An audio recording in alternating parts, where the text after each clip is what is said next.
Hello, I'm Vicky Medley, and I would like to share with our ESL students today some tips that may make taking the New Mexico Teacher Assessment's Basic Skills Test a little easier for you.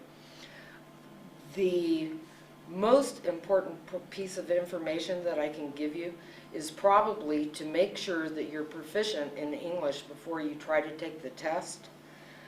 If you aren't sure of what your English proficiency is, there is a language lab located in the Jack Williamson Liberal Arts Building, room 109, and you can go there. There's software available to help you see exactly where you are on the scale of proficiency and to give you the materials that you need to accomplish the scale of proficiency or level of proficiency that you're trying to achieve.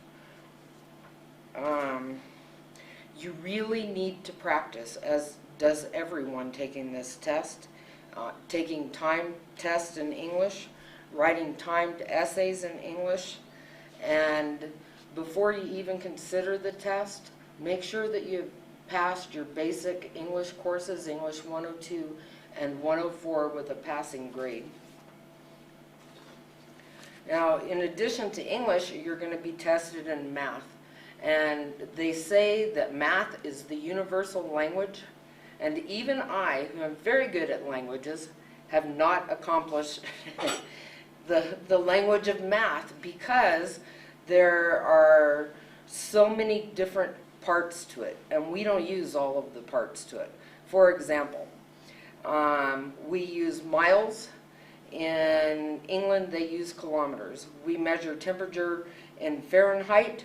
England measures in Celsius, and I don't even know what they're using in other countries that speak other languages. So make sure that you're familiar with the different components of math, specifically the ones that we're using here, and be very careful with commas and decimal points. Make sure that you've taken Math 261 before you take the test, which is the math course for educators, and practice.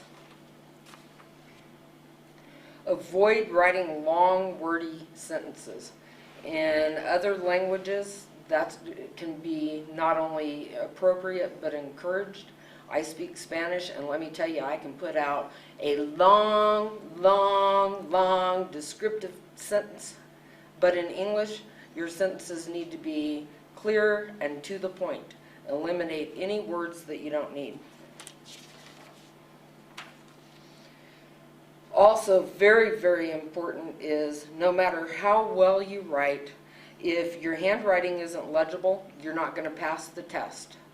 So make sure that the reader can read your handwriting. Make sure it's not too small and that it's not too sloppy. And also make sure that you write a long enough essay. Many essays have failed simply because they weren't long enough. So my word of advice here is use all of the space that they give you. And then you won't have to worry if you didn't write enough. You are eligible as an English as a second language speaker to apply for extra time to take this test. There's a form which is online at the NMTA website, and you just need to look under Request for Alternative Testing Arrangements for a Disability. So that's all that I have to share with you. Are there any questions? I have a question. Who do we contact about using the language lab?